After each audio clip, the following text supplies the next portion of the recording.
So let me start with explaining what is a merger and what is an acquisition. So some of you all may think these are very same, but in the reality, it theoretically you find a distinct difference between merger and an acquisition.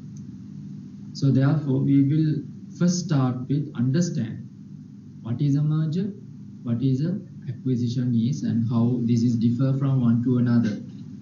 And then what we are going to do is, in the next couple of hours, we are going to discuss basically three main areas. As I explained or as I discuss in the business valuation, what is really mean by mergers and acquisitions, and why we need to go for a merger and acquisition, or why organizations motivated to go for a merger and acquisition, or and finally how this is actually happening in the real world.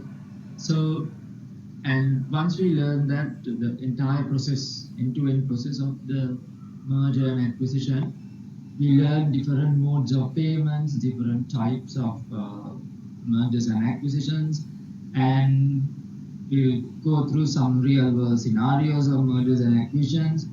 And also, it is said that some of these mergers and acquisitions fail, and we are going to address why they fail, to understand what's the reasons behind it, and as a recommendation, how we can resolve these issues and take it forward, how a merger or an acquisition can be successful. So these are some of the things that will be lined up for today and the next session.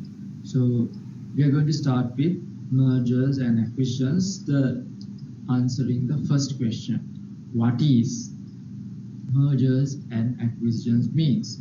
So what is a merger and what is an acquisition? Do you see a difference, or is it same? It is said that merger is like a marriage.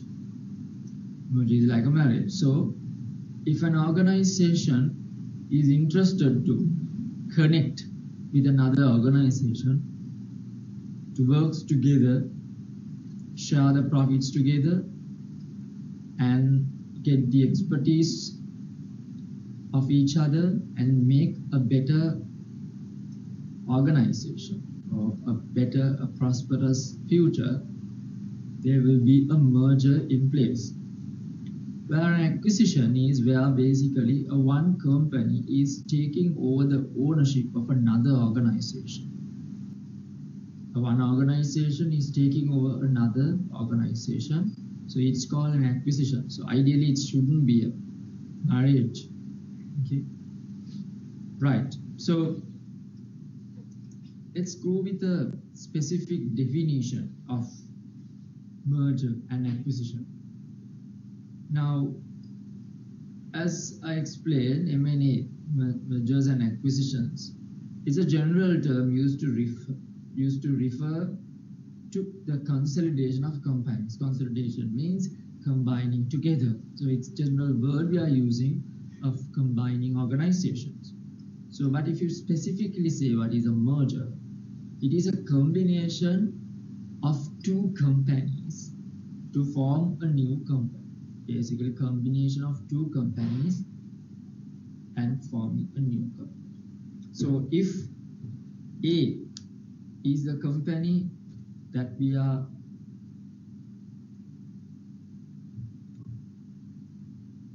running, and if A want to take over B, want to merge with B,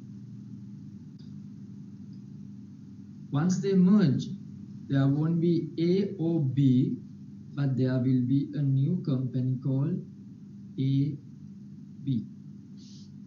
So it's the grassroots of A, and will be a new entity will be formed. That's why it says it is a form of a new company. So they have a separate legal entity as A. B has its own legal entity. So when they combine as a merger, it's going to be a new company, a separate legal entity, and there won't be A or B exist in the future. So it's a new family. Now, acquisition. Acquisition is a purchase of a one company by another in which no company is formed, no new company is formed.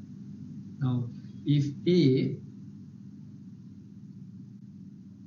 has taken over B, after that, there won't be B anymore. There won't be B anymore.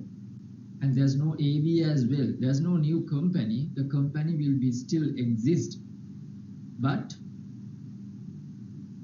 it's a combination of A and B. So therefore, keep in mind, so when it comes to acquisitions,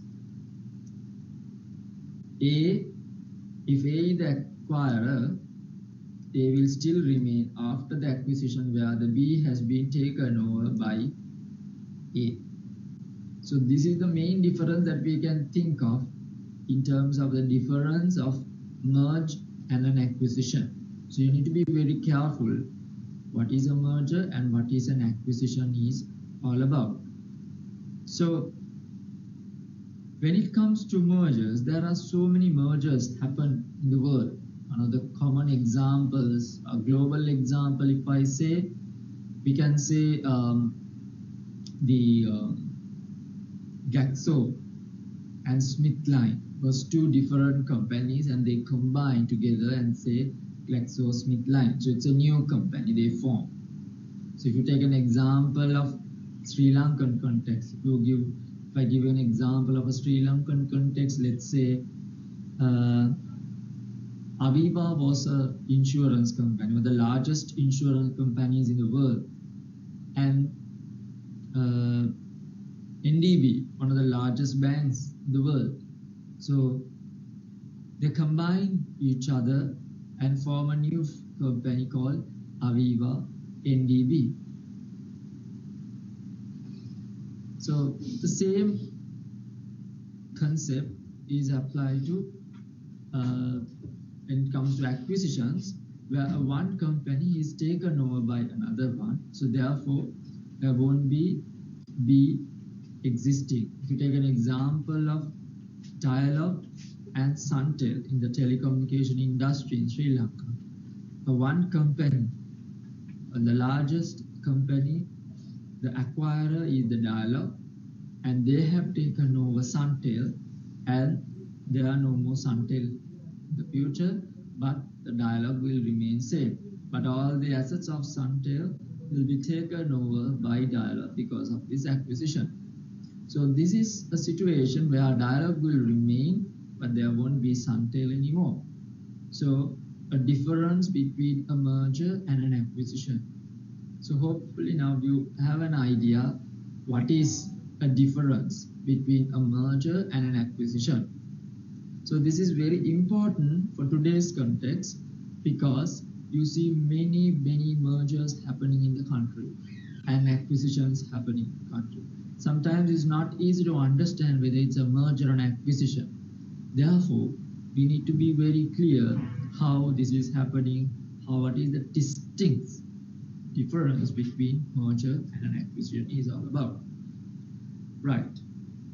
So that's about what is M&A, what is a merger and acquisition is all about. Then another important factor that we need to consider, why a company wants to become and join with another company or need to become taken over by another firm. Why a firm want to be a merge with another firm, why a firm need to be taken over by another firm, or why they want to take over another firm. There are a lot of motives behind it. So let's get an idea what it is. And when it comes to mergers, we need to get an idea there are different types of mergers. One of the main type of mergers is the vertical mergers. And see, there are a lot of vertical mergers happening in the country, in the world, where a vertical merger means in the supply chain, you look for the next step in the chain, or you look backward at the previous step of the chain and trying to acquire another firm. Now, if you take a simple example of a supply chain, we have the raw material supplier, and then this raw material supplier will go to send the goods or the material to the production or the manufacturer, and the manufacturer may produce this and send it to the stores, and the stores or the distributor will be having his own firm and collect all the goods of the manufacturing organization, and then it may send to a retailer, um, distributor to a wholesaler, and then a retailer. Like that, you may find different levels or different steps of your chain. So the organizations can be merged with a forward integration or a backward integration. Now, what is a forward integration? You trying to merge with an organization which is your next in line. Now, if you take an example of the manufacturer, person who do the production, they can merge with the next step, the retailer. So probably all this time they were only manufacturing, they were not retailing. So they may think of going for a retail, combining with a retailer for certain reasons. Now, if you take an example in a Sri Lankan context, a tea manufacturing firm, they may think of looking for the next step, a retailer or a company which they sell or branding their tea. So you can take merge or take over the firm which is next in line in your supply chain. And the backward means, let's say the tea company want to take, they were only doing the producing part, but they were not. So if they take a company which the supplier or a company which supplies tea leaves, so then it's going to be a backward integration. So in the same line of supply chain, if you take the next step, you call the forward integration, an organization which do the next function, and if an organization doing the previous function, which we treated as a backward integration. So either of them can happen, and there are reasons for that, which will be discussed a little bit later. And there's something called horizontal merger. Horizontal merger means, just you look at, it's the same line of business. So same line of businesses is going to be most of the time is a competitor. Now, if you take an example, each company, each industry has its own main competitors. If you take an example of telecommunication industry, the similar line of businesses is done by Mobitel, the Dialog, Hutch, Etisalat. Like that, you may find same line of business. So if Dialog is going to take over or merge with Mobitel or Etisalat, that means it's a horizontal merger. We are expanding or combining with another person which is in the same line of business. So this is what you call horizontal merger. And there's another type of merger which we call conglomerate merger. Now, there are sometimes you may find mergers and acquisitions where there's no relation into your current business. There's no relation into your supply chain. So it's going to be a totally new business, totally new line of business. An organization which was in the airline industry, now they are taking or merging with a hospital. So there's no link or a relation with their current business, but there are reasons for that.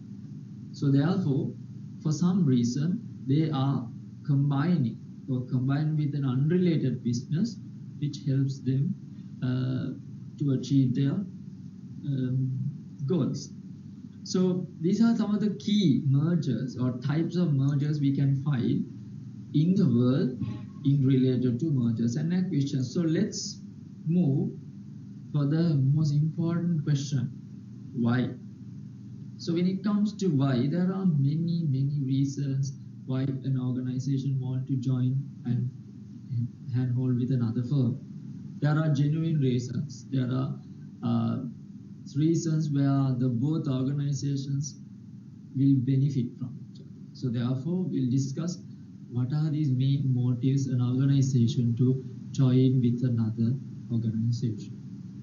First one, synergy. Now this is a word we find in most of the books and most of the articles. People talk about synergy effect, the savings. In other words, they call 2 plus 2 equals 5. Ideally, it should be 4, but because of the synergy effect, it has become 5. So we believe that working together, working as a team, we can do a better job, we can do in a better way. Therefore, we can earn and save more than what we used to do as individual organizations. So therefore, they believe the synergy is one of the key drivers for a merge and an acquisition. So what it says is an idea that by combining business activities, performance will increase and the cost will reduce. Essentially, a business will attempt to merge with another business that has complementary strengths and weaknesses. So if you have a specific weakness in your organization and you see that if you combine with another organization where you can dilute or minimize your weaknesses, that is a good reason for you to think of a merger. If you think like, okay, most of your, let's say, manufacturing plants or the machinery are old or out of date. So an organization may motivate to take a firm which has using the high-tech or a recent setup organization which use the latest technology. They may think of taking over rather than buying on your own as an organization. So this links to a driving for a acquisition or a merger because it has some complementary strengths from the target company, and also you can minimize your weaknesses. As a result, you can get better benefits in the future. Now further, if I talk about reduction of costs, this is one of the key things where the mergers and acquisitions drive. They say, especially in the banking industry, you see a lot of overheads are associated. So when they combine each other, it links for huge amount of cost savings. You don't need to share. Now, if you take an example, there was an attempt for a major merger in one of our two giant private banks, which is HNB and Sampath Bank, but it didn't work out. So if you look at these two organizations, but the motivation behind this attempt of this merger was, if you look at Sri Lanka, each time when you want to expand your banking operation, you need to set up a bank in villages and towns.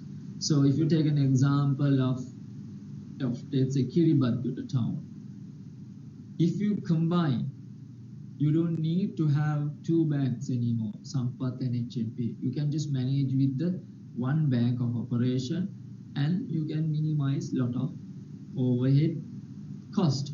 So therefore, organizations tend to minimize these overheads through mergers and acquisitions so that you can share your operation, share your both companies' assets with each other and get rid of the duplications. It may save huge amount of money in terms of especially rent and it saves a lot of advertising, it saves a lot of infrastructure cost, and also finally the pay, the employment pay. So therefore, when these kind of mergers they're expecting a huge uh, employee redundancies as well. So therefore, the resistance is always there for these mergers and acquisitions. So, so sometimes they say the net savings are very much higher and very considerable amount as a percentage of the value of the acquisition. So therefore, organizations are keen on this synergical effects. And it also says the performance will increase. So how the performance will increase? So you can share your talent, so you can share your resources, you can share the expertise, you can share the ideas, and that blend will makes you to be more and more successful. So that's main reason of a merger and an acquisition in this world. The next point that I want to explain was the diversification. Now, diversification is another key point where the organizations tend to address today. Because of high volatility market, there are always risk involved due to external factors. So when the political scenario changes, economic scenarios changes, social scenarios changes, technology which is always changing, environmental factors are changing, the lawsuits are changing. So we need the organizations has to concern about these, and they need to minimize their risk associated in that same organization.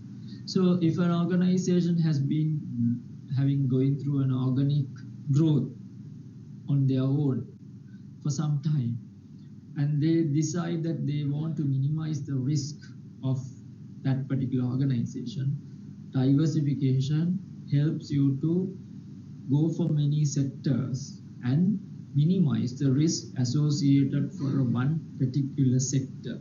So the revenue generation can be streamlined and standardized so that it will not impact a particular industry. So we believe if one industry will be hit, there's always chance another industry can be performing. So when you are invested in two firms or two industries, you can manage your cash flows or have a constant return rather than a very, very fluctuating return. So the diversification, or you call sharpening the business focus, is another key area for mergers and acquisitions. So if I could just go through that point, these two conflicting goals have been used to describe thousands of M&A transactions.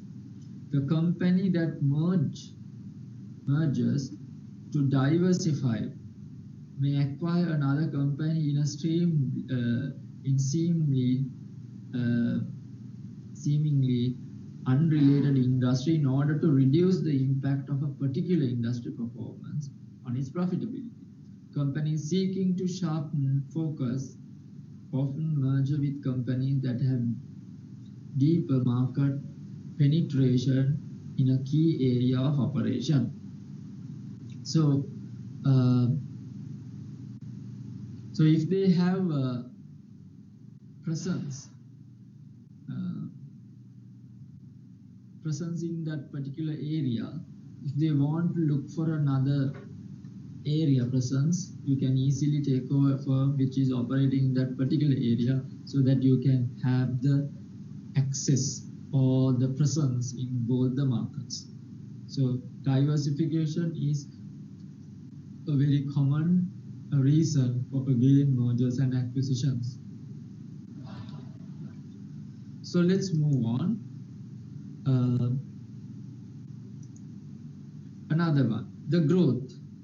Now, if you look at the companies which has been grown faster, one of the main reason is they have been acquiring and merging with many firms. Now, if you take an example, one of the largest companies in the world, Microsoft, has rigorously, going for acquisitions, taking over small players in the market, and getting their best and expertise, and were able to succeed throughout these decades because of these mergers and acquisitions. So some organizations by nature, they want to grow by taking over another firm. Another set of firms, they believe that they should not merge or acquire another company. Instead of, what they do is they think of having an organic growth. Now, organic growth is a little bit of slow than mergers and acquisitions. So some perception of mergers is that they believe that mergers will create issues, acquisitions will create social issues, there will be cultural conflict, therefore there will be clashes with the two management teams. So therefore they believe, let's not go for a merger or an acquisition, instead of we'll go by an organic growth. So therefore they believe growth cannot be achieved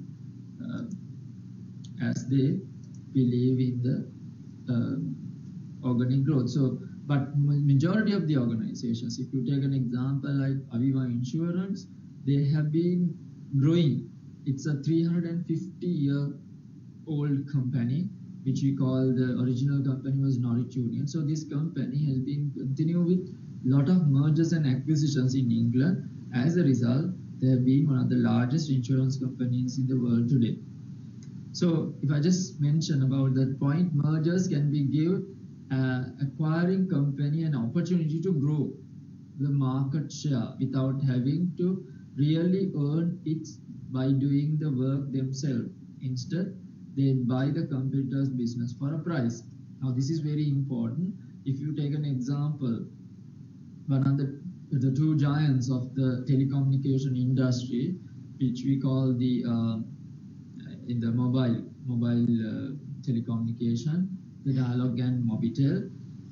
If Dialog want to further expand, one of the key area that they can think is, okay, taking over Mobitel so that they can basically dominate the market, because two powerful companies combining with each other means they will basically share the main market in the same industry. So if an organization want to grow, sometimes instead of growing on their own or looking from thinking from a red ocean to going for a blue ocean, instead of, they will take another firm so that you can share the market that previous or the target company was used to handle before.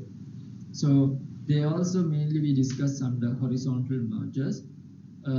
In this particular example, a beer company may choose to buy out a smaller competing brewery, enabling the small company to make more beer and sell more its brand loyal customers. So the moment we take over, even though it's a small company, we are taking this firm with the current customer base. So therefore, obviously, the number of customers and the share may increase for the acquires company.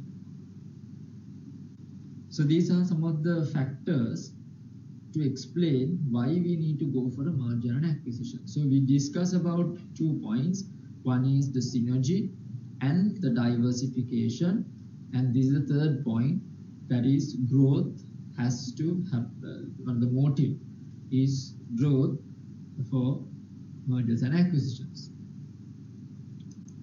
So if I move to the next point, or the drivers or the motivation for an organization to go for a merger and acquisition, again, increase the supply chain pricing power. So we discussed the supply chain at the beginning.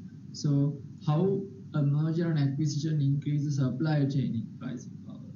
So as I explained, by buying out one of its suppliers or one of the distributors, a business can eliminate a level of cost. If a company buys out one of its suppliers, it is able to save on the margins that the supplier was previously adding to its cost. This is known as vertical merger. If a company buy out a distributor, it may be able to ship its products at a lower cost. So we learned that when the supply chain is expanding, there will be the cost also adding one to another, because each intermediary will keep its own margins. As a result, the final product is going to be expensive and very competitive.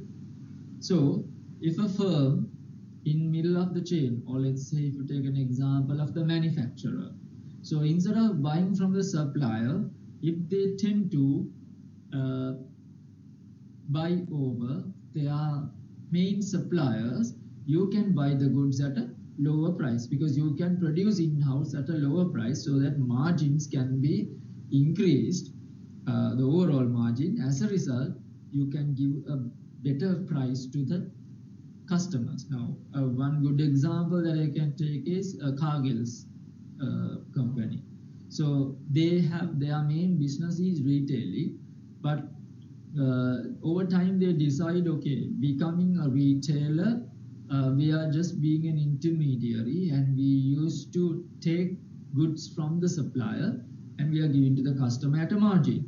So what if we produce in-house, so that we can have a better margin for our products? So you can see it's a lot of products of Cargill's now, they say My Choice, and they have their own product. So they produce in-house and give it to the customer. As a result, they get better margins, and they have taken over some of the farms, the vegetables and the fruits, the farms, so that they can produce in-house. All this time they used to buy from these farms at a margin. Now they can get that particular margin within themselves and give a better, a competitive price to the customer, and be more competitive in the market. Now you can see the prices of their fruits and vegetables sometimes cannot be challenged, or cannot be matched with any other retailer in the country.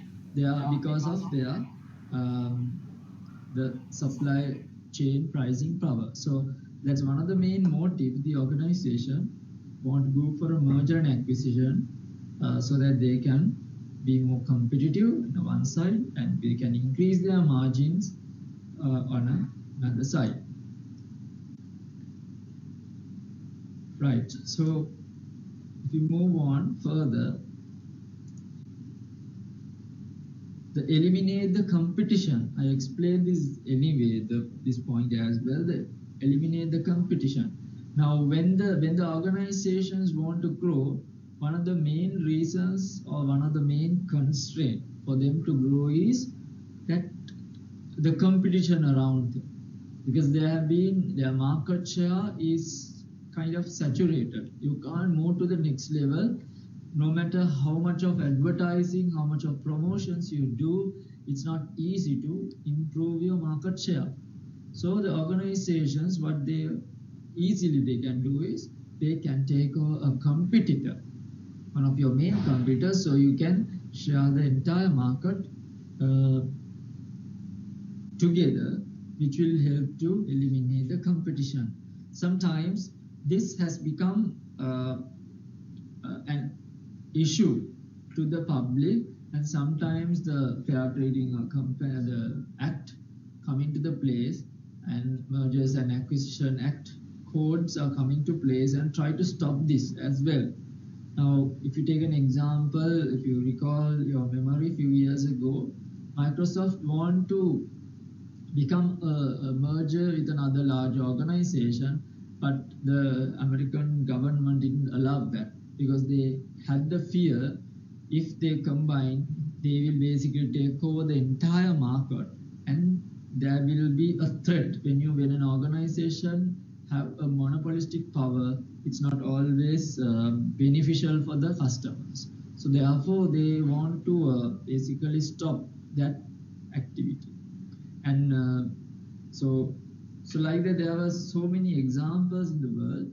Sometimes the governments has come into the place and stopped these mergers, because they believe If those mergers happen, such organizations becoming one of the largest firms in the world, and they try to dominate the global market. So to avoid that situation, they tend to interfere and stop such competition, stop such acquisitions and mergers. But keep in mind that it really helps to minimize the competition. So that's why if I just go through the point, many mergers and acquisition deals allow the acquirer to eliminate future competitions and gain a large market share in its products market. The downside of this is that the large premium is usually required to convince the target competitor company shareholders to accept the offer. It is not uncommon for an acquiring company's shareholder to sell their shares and push the price lower in response to the companies paying too much for the target company. So sometimes when there are main players in the market, and if one company wants to go and take over another main competitor, it's not easy to convince, because the target company's shareholders will not be willing to give their shares at a lower price. So they are trying to increase as much as possible their premium to sell that particular share. So that is the downside of these mergers and acquisitions.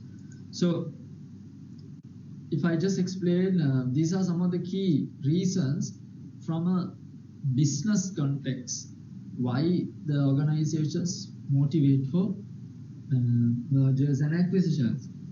And this is another point, the taxers. So taxers also plays a major role in mergers and acquisitions. So we need to know how and what is the reason behind this. So they say if from a mergers and acquisitions, the companies can reduce its taxable income. How? First one, the acquirer has a large cash flow with limited opportunities. Returning cash to shareholders expose them to taxes. Now, if you look at from a shareholder's point of view, when a firm has many cash flows, they tend to give as dividends. So when they give dividends or continuously give more dividends, the dividends are taxable. So when the dividends are received by the shareholders, they had to pay tax. So some organizations, instead of distributing the dividends to the shareholders, they want to take over another firm to avoid the burden of taxes to the shareholders. So that's why they say the acquiring company, instead of giving the cash flows to the shareholders and giving them the burden of paying taxes, they will use that resources to buy over another firm, so that it will give a more capital value for your share in the long run, which you don't need to pay tax at the moment. So that's the ideology behind that. So next one, revaluing assets of the target can create depreciation expense for tax purposes. Revaluing assets of the target can create depreciation expense of tax purposes. Now, sometimes this may be positive point, sometimes it can be negative as well. Now, if you look at, we discussed that when we are trying to take over another firm, we need to give a valuation and we need to get a fair value of the business. So if we identify that this particular firm, the target firm, has a certain number of assets, we are going to get a revaluation, or they are going to do a new valuation. So as a result, if there are the target values has been reduced, it will help the target company to reduce its taxes. So that it impact the reduction of it create more depreciation. As a result, you tend to reduce, you don't need to pay much taxes. Normally when it comes to a revaluation, we believe that lands and buildings have a higher price. So when there was a higher price, the depreciation amount also increases. So when the depreciation amount is increasing, the amount you pay as taxes are going to be reduced. So therefore they motivate to go for a merger, because we believe as per the net asset method, when you are going to revalue, you are going to increase the value of the assets. When you increase the value of the asset, the depreciation goes down. So depreciation will go up. As a result, your tax amount goes down. Okay, so therefore they tend to go for these mergers so that they can reduce their taxes. Losses of the target that have been carried forward can be used by the combined firm. This is one of the key reasons some organizations prefer to take loss-making firms. Now sometimes organizations in the business world thinking, why a firm want to take on another one which is continuously making losses for some years. So this is one of the main reasons, because let's say the company have been continuously getting losses for some years, and they have a negative value in their capital. So when they combine with another firm, you can use those loss amounts that you have been incurring for the last number of years. You can set it off against your profit. Now I will explain with a simple example. Let's assume company A used to make some losses, very high losses. Let's say company A used to have 30 million, let's say 50 million loss. So they used to have a 50 million loss in their income statement, where company B used to have 70 million profit. Company B used to have 70 million profit. Now, when A used to have 50 million, they don't need to pay any taxes. Where company B, when they have 70 million, okay, let's assume we used to pay 10% tax. If it is 10% tax for 70 million, they have to pay 7 million of tax. So 7 million they has to pay. Now B is interested to combine with A. So they make an offer to A, let's merge. So when they merge with each other, when they consolidate their financial statements, now what is their new profit of A and B? The new profit of A and B is 50 minus and 70 plus. There will be a 20 million profit. The reason is you had a loss of 50 million, you had a profit of 70 million. So this 20 million is the combined profit. So if you pay 10% of tax from this 20 million, so now you need to pay only 2 million of taxes, because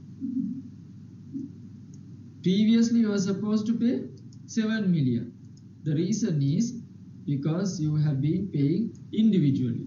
Now when you merge with each other, you need to pay only 2 million. So you save taxes due to merging and combining with each other. So that's an example I can explain how the losses of the target can be minimized or how you can get a tax benefit by combining the two firms.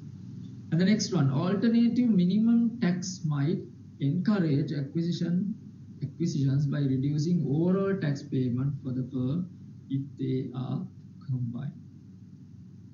Alternative minimum tax might encourage. So some countries, there's a minimum tax amount that you need to pay.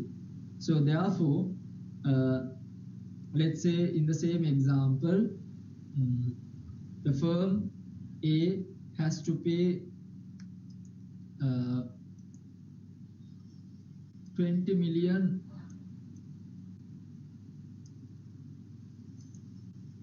let's say they need to pay a minimum of 5 5 million. So they need to pay a minimum of 5 million. So A has to pay minimum of 5 million and B has to pay minimum of 5 million. So when the two firms has to pay minimum of 5 million, now what they say is when they combine each other, still they need to pay as a new company also 5 million. So therefore, what they can do is instead of paying separately 5 million, they combine and just pay 5 million. So that's a one easy way to save some taxes. So these are the different ways that you can reduce your taxes by combining with another organization. And finally, the IBIS equation to M&A can increase the debt capacity, and as a result, you can increase the tax shield. So I think you have already heard this tax shield. It's simply now one of the main reason when two companies join each other, they need to finance that particular merger. So when they want to finance the merger, they tend to take more and more debt from outside. More than issuing shares, they tend to buy debt. So when they take more debt, what will happen is your capital structure increases. Now if I just explain that point, let's say the firm A is going to take over firm B. So when the firm A is going to take over firm B, the company A used to take another 50 million loan for to take over the company B. Okay, so company A is going to take over B. So they are taking another 50 million from the bank to take over B. Now then what will happen to the debt capacity? It increases. It increases because of the new loan. So when the loan value increases, they say the tax shield also increased. Now, do you understand this tax shield, or do I need to explain that? Or have you learned this somewhere, or do you want me to explain that as well? Tax shield, have you heard it before? Understand?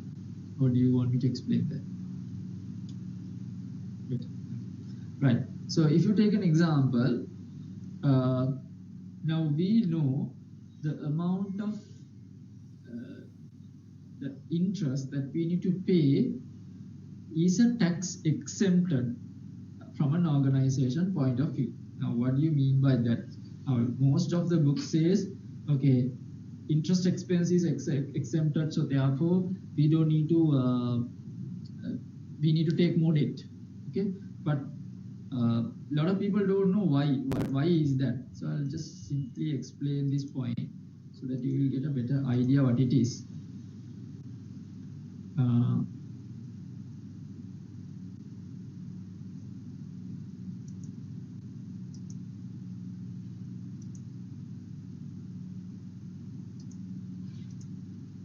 So if I just brief you on this, I will put it in this way.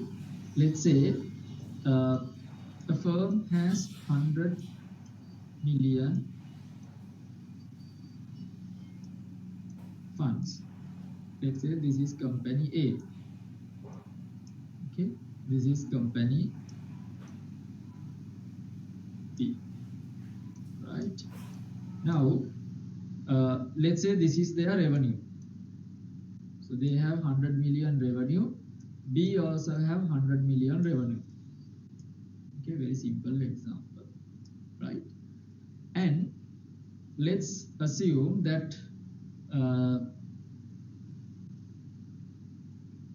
the cost of capital of A is 50 million and B also 50 million.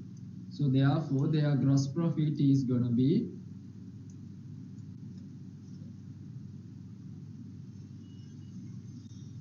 also 50 million, B also 50 million. Now let's say company A have a loan of 100 million loan. Okay, company B has only 20 million loan. Okay, so company A has 100 million loan, company B has 20 million loan. Now, so from the gross profit, let's assume the other expenses are only interest in this particular organization. So the other expenses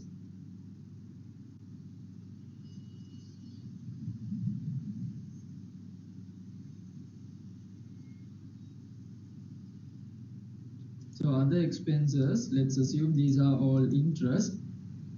So the other expenses gonna be so we have 100 million of a loan. From that, the interest amount, let's say 10%. Interest amount is 10%. So the interest amount is 10% means the company A has to pay 10 million of interest for that year, and your net profit, this is their interest. They have to pay 10 million interest.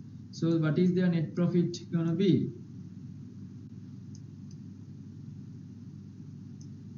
40 million. Okay, makes sense, right? So if you take the company B, the interest is how much now? If the interest rate is 10%, you have to pay only 2 million. So then you need to pay 2 million. And so 50 minus 2, your net profit is going to be now 48 million. Right? Okay. Now, let's assume the country's tax rate is 10%. The country's tax rate is, let's say, 10%. Okay. So then we need to pay taxes of 4 in the first case, and for B, how much you need to pay? We have to pay 4.8.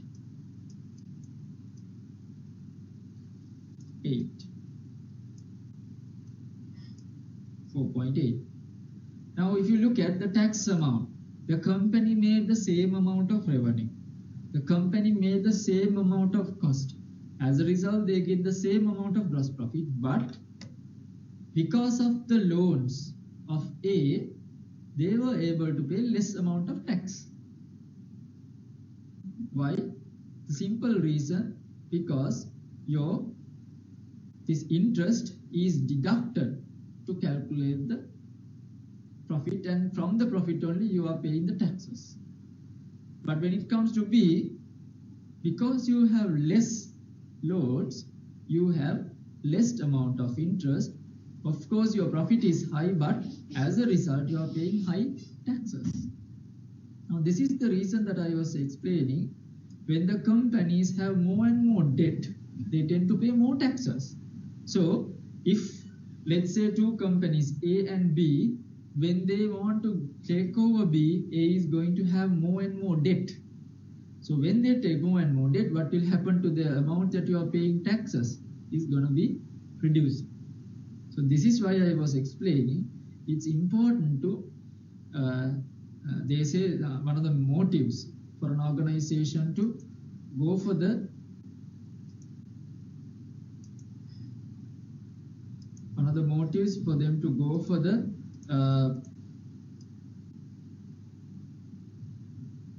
mergers and acquisition is because it's save a lot of tax from many reasons, from many factors. You tend to reduce your taxable profit. So that's why it's very important to get an idea about these different taxes. Right, so these are the 5 areas we discussed. The first one is we don't need to, the shareholders do not need to pay more and more taxes because the company is not giving more dividends. Instead of giving dividends, they go for mergers and acquisitions. They are not going to revalue their assets. So by they tend to go for revaluation of assets. So as a result, their depreciation amounts gonna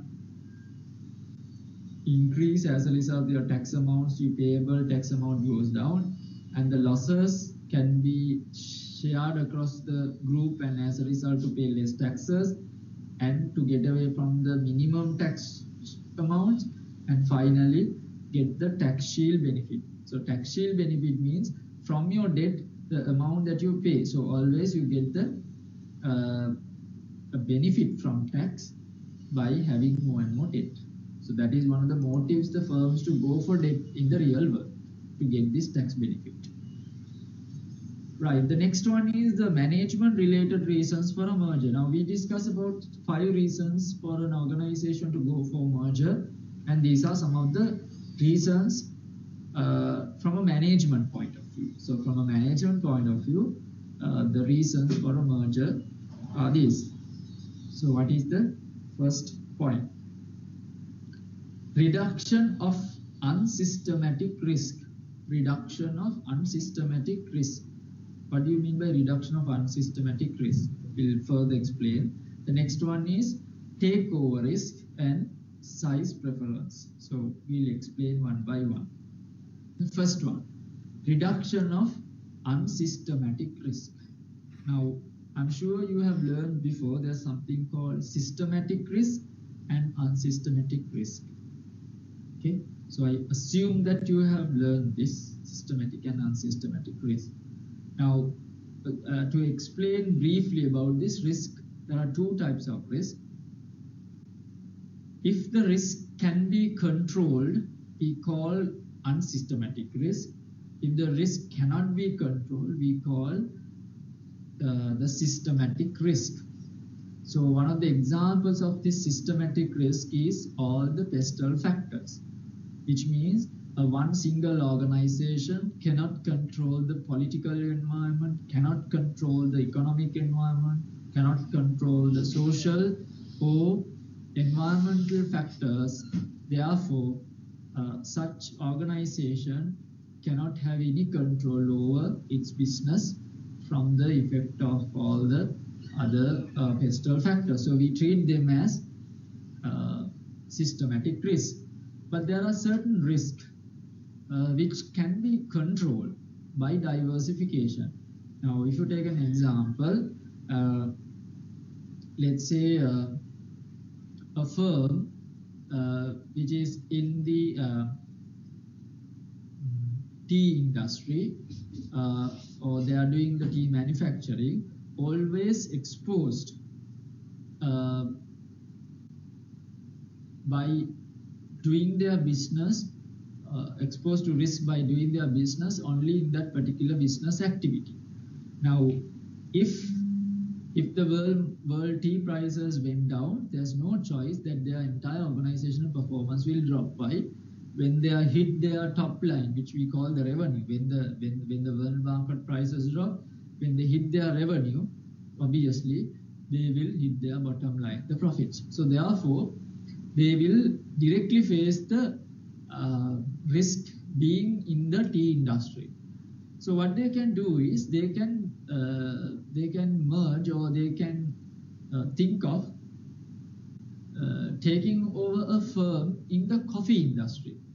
It is believed that when a firm, when the world market, when the tea prices going up, the coffee prices goes down, and when the tea prices goes up, the coffee prices goes down. So what you are doing is you are trying to combine, or you are taking over both the businesses. You are into tea industry, now you are taking coffee business as well. So when your tea industry is not performing, now you are having the coffee business with you, which you have a greater success in that, so that you have a stabilized return throughout the year. So here what you are doing is reduction of unsystematic risk is the controllable risk. The controllable risk means any company can take over another company which give a substitute product. Now in the same situation, the company which manufacturing tea, now they can take over a coffee company. Nobody is going to stop you. So by doing that, what they're trying to do is they will minimize the unsystematic risk. Why? You have the option of controlling and minimizing the risk by taking over another firm. So even in the Colombo Stock Exchange, if you put all your money in the banking sector, that will be always better as long as the banking sector performs. But if something happened to the banking sector, entire sector will impact all your performance, the investments value goes down. So what you can do is you can reinvest not only the banking sector, there are about 20 sectors in the Colombo Stock Exchange. So if you diversify your investment in all the sectors, then you will not expose to a specific risk in that particular industry.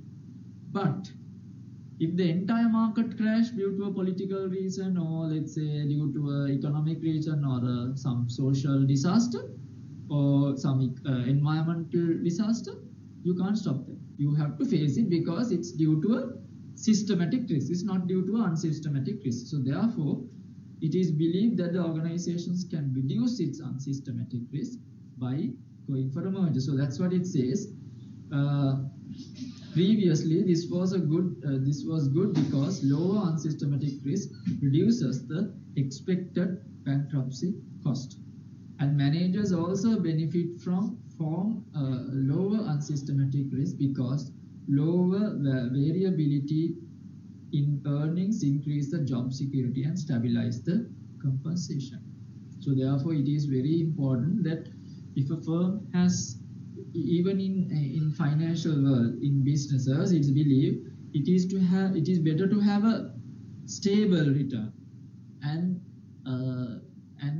having a stable risk rather than having a unstable or fluctuating incomes, because when you have a lot of fluctuations, that means it's a lot of risk.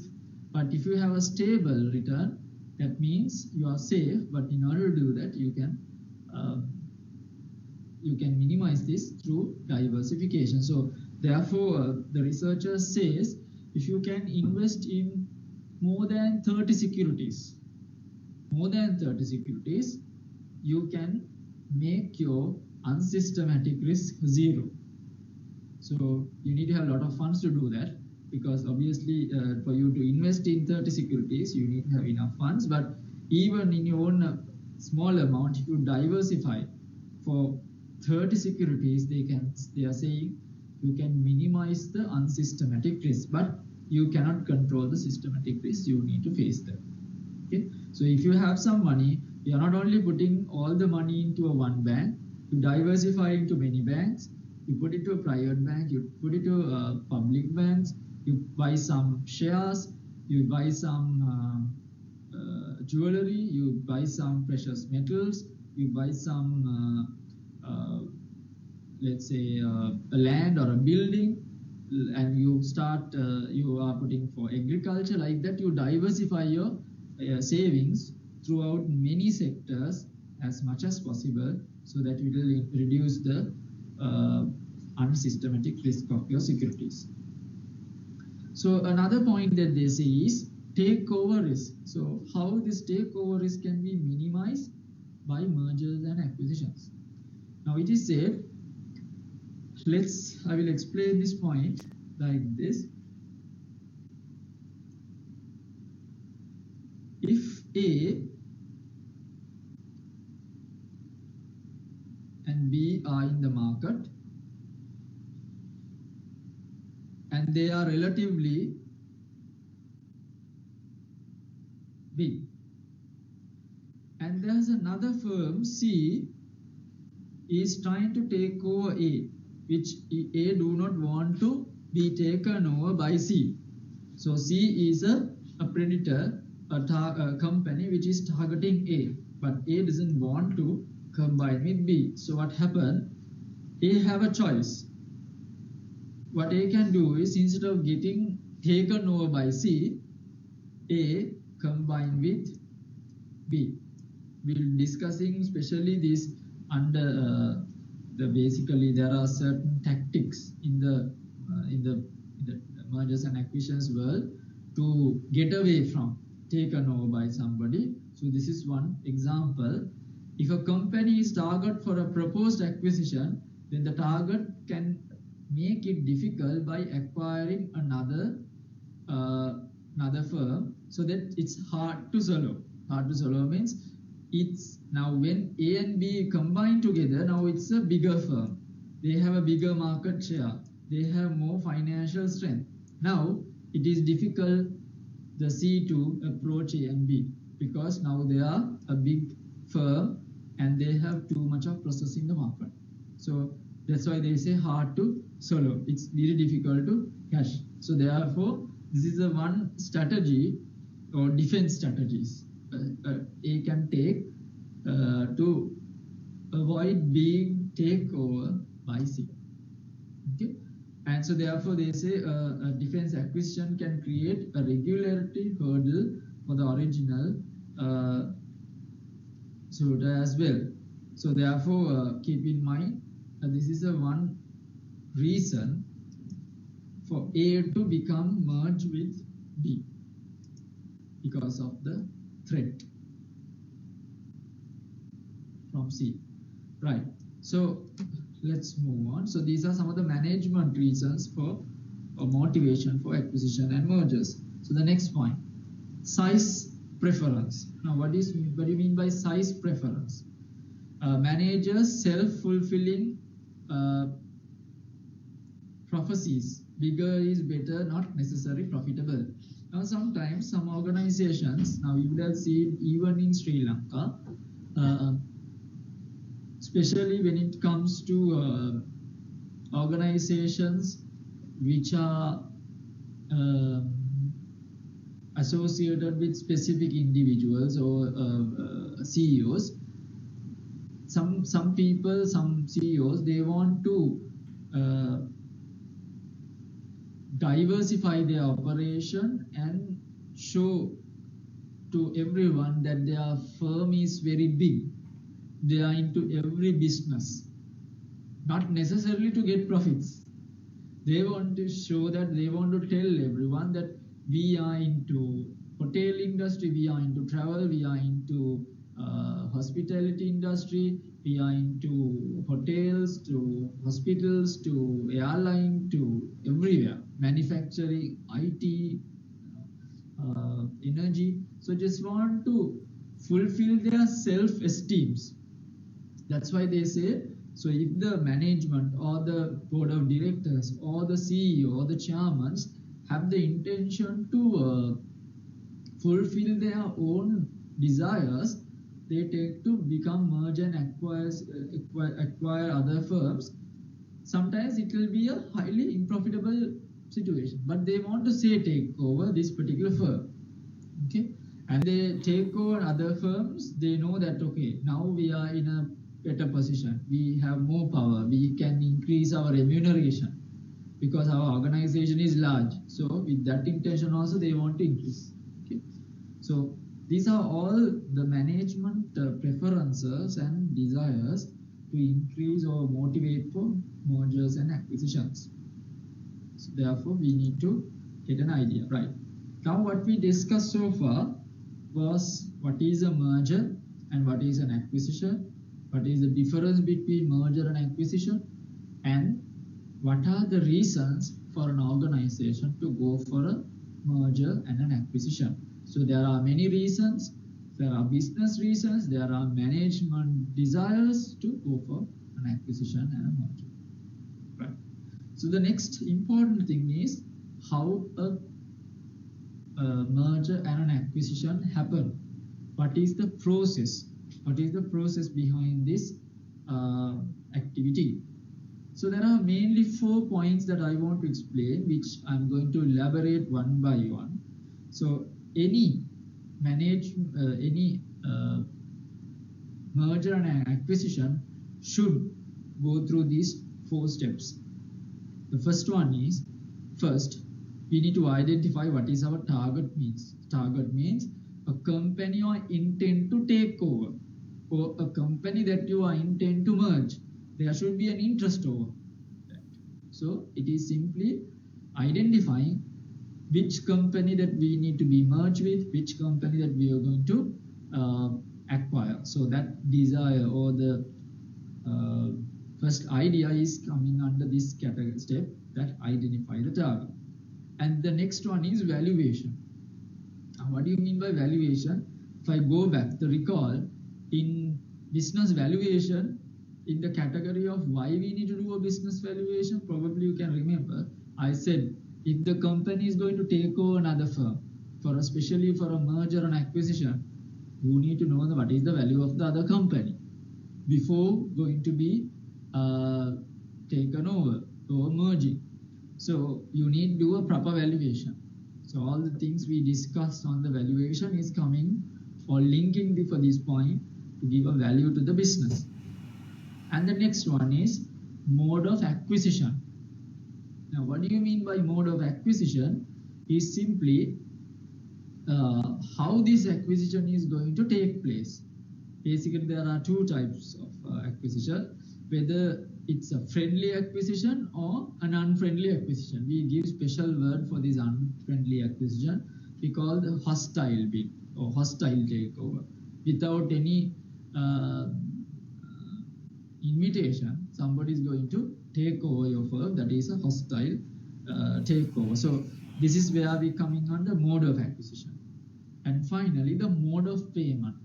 How the organization is settling or financing this acquisition or a merger.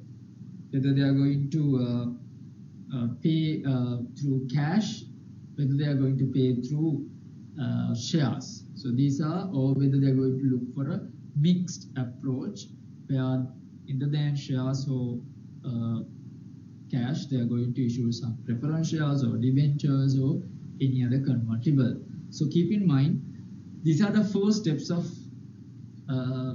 mergers and acquisition of the organization. First, we need to identify the target, and then we need to value the business, and then we need to identify what kind of an acquisition is this, or what form of an acquisition is this, and how the payment is done. So it is very important to get an idea about these four steps.